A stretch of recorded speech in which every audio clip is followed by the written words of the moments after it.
2023ರ ಚುನಾವಣೆ ರಾಜ್ಯದಲ್ಲಿ ತೀವ್ರ ಪೈಪೋಟಿಯಿಂದ ನಡೆಯುತ್ತಿದೆ. ಕಾಂಗ್ರೆಸ್ ಮತ್ತು ಬಿಜೆಪಿ ಹಾಗೆಯೇ ಜೆಡಿಎಸ್, ಬಿಎಸ್ಪಿ, ಆಮ್ ಆದ್ಮಿ ಪಕ್ಷಗಳು ಕಣದಲ್ಲಿವೆ. ಬೆಂಗಳೂರಿನ ಪ್ರತಿಷ್ಠಿತ ವಿಧಾನಸಭಾ ಕ್ಷೇತ್ರಗಳ ಪೈಕಿ ಒಂದಾಗಿರುವಂತಹ ಬೊಮ್ಮನಹಳ್ಳಿಯಲ್ಲಿ ಈ ಬಾರಿ ಹಿಂದೆಂದೂ ಕಾಣದ ರೀತಿಯಲ್ಲಿ ಒಂದು ರೀತಿ ಪೈಪೋಟಿ ಅಂತ ಕಾಣುತ್ತಿದೆ. ಒಂದಷ್ಟು ಡ್ರಾಮಾಗಳು ಕೂಡ ನಡೆಯುತ್ತಿವೆ. ಇಲ್ಲಿ ಈ ಬಾರಿ ಹ್ಯಾಟ್ರಿಕ್ ಜಯಗಳಿಸಿರುವಂತಹ ಸತೀಶ್ ರೆಡ್ಡಿ ರವರು 4ನೇ ಬಾರಿಗೆ ತಮ್ಮ ಅದೃಷ್ಟವನ್ನ ಪರೀಕ್ಷೆಗೆ ಒಡ್ಡಿದ್ರೆ, ಇದೇ ಪ್ರಥಮ ಬಾರಿಗೆ ಕಾಂಗ್ರೆಸ್ ನಿಂದ ಉಮಾಪತಿ ಶ್ರೀನಿವಾಸ್ ಗೌಡ್ರು ಕಣಕ್ಕಿಳಿದಿದ್ದಾರೆ. ಚಿತ್ರ ನಿರ್ಮಾಪಕರು ಕೂಡ ಹೌದು. ಇವರು ಫಿಲ್ಮಿ ಸ್ಟೈಲ್ ನಲ್ಲಿ ಡೈಲಾಗ್ಗಳನ್ನ ಹೊಡೆಯುವಂತದ್ದು, ಫಿಲ್ಮಿ ಸ್ಟೈಲ್ ನಲ್ಲಿ ಮೀಸೆಯನ್ನ ತಿರುಗಿಸುವಂತದ್ದು, ಫಿಲ್ಮಿ ಸ್ಟೈಲ್ ನಲ್ಲಿ ತೊಡೆ ತಟ್ಟುವಂತಹ ಘಟನೆಗಳು ಕೂಡ ಇಲ್ಲಿ ನಡೆಯುತ್ತಿವೆ. ಇಂದು ಬೊಮ್ಮನಹಳ್ಳಿಯ ಹೊಂಗಸಂದ್ರದ ಅಂಬೇಡ್ಕರ್ ಕಾಲೋನಿಯಲ್ಲಿ ಪ್ರಚಾರ ನಡೆಯುತ್ತಿದ್ದಂತಹ ಸಂದರ್ಭದಲ್ಲಿ ಸಹಜವಾಗಿಯೇ ಪರಸ್ಪರ ಎರಡು ಪಕ್ಷಗಳ ಕಾರ್ಯಕರ್ತರುಗಳು ಮುಖಾಮುಖಿ ಆಗ್ತಾರೆ. ಆ ಒಂದು ಸಂದರ್ಭದಲ್ಲಿ ಖುದ್ದು ಅಭ್ಯರ್ಥಿಯ ಸ್ಥಳದಲ್ಲಿ ಇದ್ದು ಆ ಒಂದು ಪರಿಸ್ಥಿತಿಯನ್ನ ನಿಯಂತ್ರಿಸಬಹುದಿತ್ತು. ಆದರೆ ಪರಿಸ್ಥಿತಿಯನ್ನ ನಿಯಂತ್ರಿಸದೆ ಇಲ್ಲಿ ಒಂದಷ್ಟು ಪ್ರಚೋದನೆಯನ್ನು ಕೂಡ ಮಾಡಿಬಿಟ್ರ ಎನ್ನುವಂತ ಒಂದಷ್ಟು ದೃಶ್ಯಗಳು ಇಲ್ಲಿ ಕಾಣಸಿಗುತ್ತಿವೆ. ಇದರ ನಡುವೆ ಈ ಒಂದು ಕಾಲೋನಿಯಲ್ಲಿಯೇ ಇದ್ದಂತ ಸಾಕಮ್ಮ ಎಂಬುವರ ಮೇಲೆ ಹಲ್ಲೆಯೂ ಕೂಡ ನಡೆದಿದೆ ಮತ್ತು ಆಟೋ ಒಂದು ಜಖಂ ಆಗಿದೆ. ಈ ಎಲ್ಲ ಡ್ರಾಮಾಗಳು ಈಗ ಬೊಮ್ಮನಹಳ್ಳಿ ಹಾಗೆಯೇ ಹೊಂಗಸಂದ್ರ ಮತ್ತು ಸುತ್ತಮುತ್ತಲಿನ ಆ ಒಂದು ಪ್ರದೇಶಗಳಲ್ಲಿ ಒಂದಷ್ಟು ಬಿಗುವಿನ ವಾತಾವರಣ ಮೂಡುವಂತೆ ಮಾಡಿದೆ. ಇದೊಂದು ರೀತಿಯಾದಂತಹ ಬೊಮ್ಮನಹಳ್ಳಿಗೆ ಒಂದು ರೀತಿಯಾದಂತಹ ಕಪ್ಪು ಚುಕ್ಕೆಯಾದಂತಹ ಘಟನೆ ಆಗಿದೆ. ಇನ್ನು ಈ ಘಟನೆಯಾದ ನಂತರ ಸಾಕಮ್ಮ ಬೆಂಬಲಿಗರು ಸ್ಥಳದಲ್ಲಿಯೇ ಪ್ರತಿಭಟನೆಯನ್ನ ನಡೆಸಿ ಘೋಷಣೆಗಳನ್ನ ಹಾಕಿ ಆಕ್ರೋಶವನ್ನ ವ್ಯಕ್ತಪಡಿಸಿದ್ದಾರೆ. ಇದು ಒಂದು ಕಡೆ ಆದ್ರೆ ಮತ್ತೊಂದು ಕಡೆ ಅವರೇ ಸ್ಪಷ್ಟೀಕರಣವನ್ನ ನೀಡಬೇಕಾಗತ್ತೆ. ಏನೆಲ್ಲ ನಡೆಯಿತು, ಚಿತ್ರ ನಿರ್ಮಾಪಕರು ಹಾಗೆಯೇ ಬೊಮ್ಮನಹಳ್ಳಿ ವಿಧಾನಸಭಾ ಕ್ಷೇತ್ರದ ಅಭ್ಯರ್ಥಿಯೂ ಆಗಿರುವಂತಹ ಉಮಾಪತಿ ಶ್ರೀನಿವಾಸ್ ಗೌಡ್ರು ಮೀಸೆ ತಿರುಗಿಸಿದಂತೂ ಅದು ಫಿಲ್ಮಿ ಸ್ಟೈಲ್ ನಲ್ಲೇ ಕಂಡು ಬಂದಿತ್ತು. ಅಭ್ಯರ್ಥಿ ಆಗಿರ್ತಕ್ಕಂಥವರು ಪ್ರಚೋದನೆಯನ್ನ ಮಾಡಬಾರದು, ಪರಿಸ್ಥಿತಿಯನ್ನ ತಿಳಿಗೊಳಿಸಲು. ಹಾಗೆಯೇ ಒಂದಷ್ಟು ಕಾಂಗ್ರೆಸ್ ಕಾರ್ಯಕರ್ತರು ಕೂಡ ಅಲ್ಲಿ ಪರಿಸ್ಥಿತಿಯನ್ನ ತಿಳಿಗೊಳಿಸಲು ಕಾರ್ಯಕರ್ತರನ್ನ ಒಂದು ಕಡೆಗೆ ಕಳುಹಿಸುತ್ತಿದ್ರು. ಆದ್ರೆ ಇಲ್ಲಿ ಮೀಸೆ ತಿರುಗಿಸಿ ತೊಡೆ ತಟ್ಟುವಂತ ಅಗತ್ಯ ಆದ್ರೆ ಏನಿತ್ತು ಎನ್ನುವಂತದ್ದೇ ಯಕ್ಷ ಪ್ರಶ್ನೆ ಆಗಿದೆ. ಆ ಏನೆಲ್ಲ ಘಟನೆಗಳು ನಡೀತು, ಏನು ಪ್ರತಿಭಟನೆ ಆಯ್ತು ಮತ್ತು ಆ ಘಟನೆಗೆ ಸಂಬಂಧಿಸಿದಂತೆ ಸಾಕಮ್ಮ ಅವರ ಬೆಂಬಲಿಗರು ಮತ್ತು ಸಂಬಂಧಿಕರು ಏನ್ ಹೇಳಿದ್ರು ಅನ್ನೋದನ್ನ ನೋಡಿ ಬರೋಣ ಬನ್ನಿ.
ಹೋಗಿದ್ರಿ ಸರ್, ನಾವು 8th ಮೇನಿಂದ 9th ಮೇನ್ ಹೋಗೋಷ್ಟೊತ್ತಿಗೆ ಅಲ್ಲೇ ಅಪೋಸಿಟ್ ಬಂದ್ರು. ಅಲ್ಲಿಂದ ಸ್ಟಾರ್ಟ್ ಮಾಡಿದ್ರು ಅವರು. ನಾವು ಮೇಲಕ್ಕೆ ಹೋಗ್ತಾ ಇದ್ರು, ನಾವು ಬರ್ತಾನೆ ಇದ್ರು ಸರ್. ಹಿಂದೆಗಡೆನೆ ಬಂತ ಕಿರ್ಚ್ತಾ ಇದ್ದೋದು, ಮತ್ತೆ ಅವ್ರು ತೊಡೆ ತೊಟ್ಟೋದು, ಮೀಸೆ ತಿರುವುದು ಹಂಗೆಲ್ಲ ಮಾಡ್ತಾ ಇದ್ರು. ನಮ್ ಹಿಂದೆನೆ ಬಂದು ಅವ್ರ ಮಿಸ್ಸಸ್ ಕೂಡ ವಾರ್ನಿಂಗ್ ಮಾಡಿದ್ರು.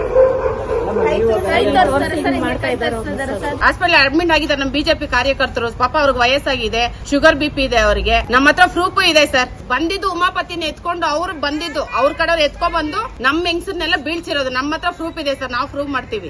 ಅವ್ರೀಗ ಅಡ್ಮಿಟ್ ಆಗಿದಾರಲ್ಲ ಹಾಸ್ಪಿಟಲ್ ಅಲ್ಲಿ. ತೊಡೆ ತಟ್ಟಿ ಮೀಸೆ ತಿರುವಿ ಗಂಡಸ್ತನ ಹೆಂಗಸ್ರ ಹತ್ರ ತೋರ್ಸೋದಂತದ್ ಏನು ಸರ್ ಇದೆ ಅವ್ರಿಗೆ? ಯಾಕೆ ಗಂಡಸ್ರ ಹತ್ರ ತೋರ್ಸಕ್ಕಾಗಲ್ಲ ಅವ್ರ ಗಂಡಸ್ತನ? ಅದು ನಮ್ಮ ಹತ್ರ ವಿಡಿಯೋ ಇದೆ ಸರ್, ವಿಡಿಯೋನು ಇದೆ, ಫೋಟೋನು ಇದೆ. ತೊಡೆ ತಟ್ಟಿ ಮೀಸೆ ತಿರುಗಿ, ಯಾಕೆ ನಮ್ಮ ಊರಲ್ಲಿ ಯಾರು ಗಂಡಸ್ರು ಇಲ್ವಾ ಸರ್? ನಮ್ ಕಾರ್ಯಕರ್ತರಿಗೆ ಹೊಡೆದಿದ್ದಾರೆ ಸರ್, ಹಾಸ್ಪಿಟಲ್ ಅಡ್ಮಿಟ್ ಮಾಡಿದ್ದಾರೆ, ಅವ್ರಿಗೆ ನ್ಯಾಯ ಸಿಗ್ಬೇಕು. ನಾವು SC ಕ್ಯಾಸ್ಟ್ಗಳು, ನಮ್ದು ದಲಿತರು, ಅವ್ರು ಹೇಳಿದ್ರು ನೀವು SC ಕ್ಯಾಸ್ಟ್ಗಳು ನೀವು ಪ್ರಚಾರ ಮಾಡಕ್ ಬರ್ಬಾರ್ದು ಅಂತಾನು ಹೇಳಿದ್ದಾರೆ ಸರ್.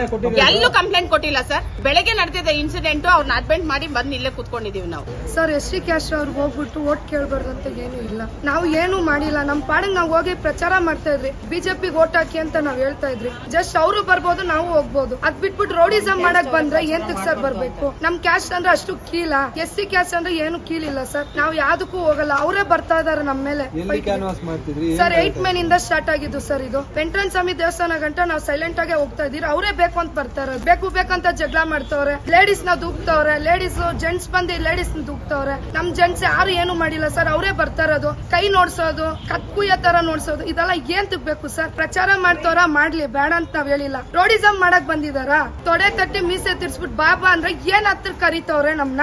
ನಮ್ಗ ಅದು ಬೇಕು. ಏನ್ ತೊಡೆ ತಟ್ಟಿದ್ರಿ? ಜೆಂಟ್ಸ್ ಹತ್ರ ನೋಡ್ಸ್ಬೇಕು ಸರ್ ಚಾಲೆಂಜ್, ಯಂಗ್ಸ್ ಹತ್ರ ನೋಡ್ಸೋದಲ್ಲ.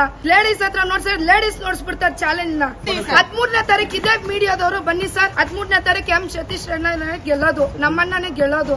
ಹೀಗೆ ಎರಡು ಗುಂಪುಗಳು ಬೊಮ್ಮನಹಳ್ಳಿ ವಿಧಾನಸಭಾ ಕ್ಷೇತ್ರದ ಹೊಂಗಸಂದ್ರದ ಅಂಬೇಡ್ಕರ್ ಕಾಲೋನಿಯಲ್ಲಿ ಮುಖಾಮುಖಿಯಾದಂತಹ ಸಂದರ್ಭದಲ್ಲಿ ಖುದ್ದು ಇಲ್ಲಿ ಕಾಂಗ್ರೆಸ್ ಅಭ್ಯರ್ಥಿ ಆಗಿರುವಂತಹ ಉಮಾಪತಿ ಶ್ರೀನಿವಾಸ ಗೌಡರನ್ನ ಹೆಗಲ ಮೇಲೆ ಕೂರಿಸಿಕೊಂಡು ಮೆರವಣಿಗೆ ಬಂದ್ರು. ಆ ಒಂದು ಸಂದರ್ಭದಲ್ಲಿ ಒಂದಷ್ಟು ಕಿರುಚಾಟಗಳು, ಪರಸ್ಪರ ಘೋಷಣೆಗಳನ್ನ ಹಾಕೊಂಡಿದ್ದಾರೆ. ಆ ಒಂದು ಸಂದರ್ಭದಲ್ಲಿ ಬಿಜೆಪಿಯ ಯಾವುದೇ ಅಲ್ಲಿ ಮುಖಂಡರುಗಳು ಇರ್ಲಿಲ್ಲ, ಕಾರ್ಯಕರ್ತರು ಇದ್ರು. ಆ ಒಂದು ಪರಿಸ್ಥಿತಿಯನ್ನ ತಿಳಿಗೊಳಿಸುವಂತಹ ಯಾರೋ ಒಬ್ರು ನಾಯಕರಿದ್ದಂತಹ ಸಂದರ್ಭದಲ್ಲಿ ಅಂದ್ರೆ ಖುದ್ದು ಉಮಾಪತಿ ಶ್ರೀನಿವಾಸ ಗೌಡ್ರೆ ಎರಡೂ ಕಡೆಯವರನ್ನು ಕೂಡ ಸಮಾಧಾನ ಪಡಿಸಿ ಕಳಿಸಿ ತಮ್ಮ ಪಾಡಿಗೆ ತಾವು ಪ್ರಚಾರವನ್ನ ನಡೆಸಿದ್ರೆ ಈ ಒಂದು ಘಟನೆ ಹೀಗೆ ಆಗ್ತಿರ್ಲಿಲ್ವೇನೋ ಅನ್ನುವಂತಹ ಒಂದಷ್ಟು ಆಗ್ತಿರ್ಲಿಲ್ವೇನೋ ಎನ್ನಿಸಿ ಬಿಡುತ್ತೆ. ಆದ್ರೆ ಇವರು ಅದನ್ನಷ್ಟು ಪ್ರಚೋದನೆ ಮಾಡಿ ಮೀಸೆಯನ್ನ ತಿರುಗಿಸುವಂತದ್ದು. ಹಾಗೆಯೇ ಇಲ್ಲಿ ಉಮಾಪತಿ ಶ್ರೀನಿವಾಸ ಗೌಡರ ಪತ್ನಿ ಆಗಿರುವಂತಹ ಸ್ಮಿತಾರವರ ಕೈಗಳಿಗೂ ಕೂಡ ಒಂದಷ್ಟು ಗಾಯಗಳಾಗಿದೆ ಅಂತ ಹೇಳಲಾಗ್ತಾ ಇದೆ. ಇದು ಕೂಡ ಆಗಬಾರದು. ಈ ರೀತಿಯಾದಂತಹ ಘಟನೆಗಳು ಆದಂತಹ ಸಂದರ್ಭದಲ್ಲಿ ಇದು ಬೇರೆದೇ ಸಂದೇಶವನ್ನ ನೀಡುತ್ತದೆ. ಯಾವುದೇ ಪರಿಸ್ಥಿತಿಯನ್ನ ನಿಯಂತ್ರಿಸಬೇಕಾದಂತಹ ಸಂದರ್ಭದಲ್ಲಿ ಖುದ್ದು ಅಲ್ಲಿ ಮುಖಂಡರಾಗಿರ್ತಕ್ಕಂಥರು ಸಂಯಮದಿಂದ ವರ್ತಿಸಬೇಕು. ಆ ಸಂಯಮವನ್ನ ಉಮಾಪತಿ ಶ್ರೀನಿವಾಸ ಗೌಡರು ತೋರಿಸಲಿಲ್ವಾ ಎನ್ನುವಂಥದ್ದು ಈ ಒಂದು ದೃಶ್ಯಗಳಲ್ಲಿ ಸ್ಪಷ್ಟವಾಗಿ ಕಾಣುತ್ತಿತ್ತು. ಇನ್ನು ಈ ಘಟನೆಗೆ ಸಂಬಂಧಿಸಿ ಅಕ್ಕಮ್ಮ ಅವರು ಖಾಸಗಿ ಆಸ್ಪತ್ರೆಯಲ್ಲಿ ಚಿಕಿತ್ಸೆಯನ್ನು ಪಡೆದುಕೊಳ್ಳುತ್ತಿದ್ದಾರೆ. ಅವರ ಬೆಂಬಲಿಗರು ಮತ್ತು ಅವರ ಸಂಬಂಧಿಕರು ಘೋಷಣೆಗಳನ್ನ ಹಾಕಿ ಆಕ್ರೋಶವನ್ನು ವ್ಯಕ್ತಪಡಿಸಿ ಈ ಒಂದು ಸಂದರ್ಭದಲ್ಲಿ ಆಕ್ರೋಶವನ್ನು ವ್ಯಕ್ತಪಡಿಸಿದ್ದು ಹೀಗೆ.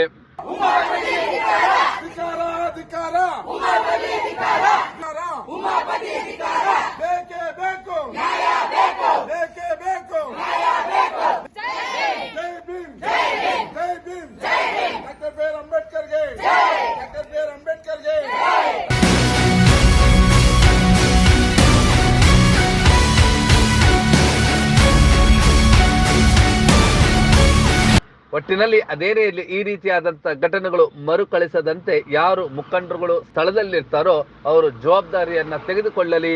ಹಾಗೆಯೇ ಯಾರನ್ನು ಕೂಡ ಪ್ರಚೋದನೆ ಮಾಡದಂತಿರಲಿ ಎಂಬುದೇ ನಿಮ್ಮ ಬ್ಲೂಮ್ ಟಿವಿಯ ಆಶಯವಾಗಿದೆ.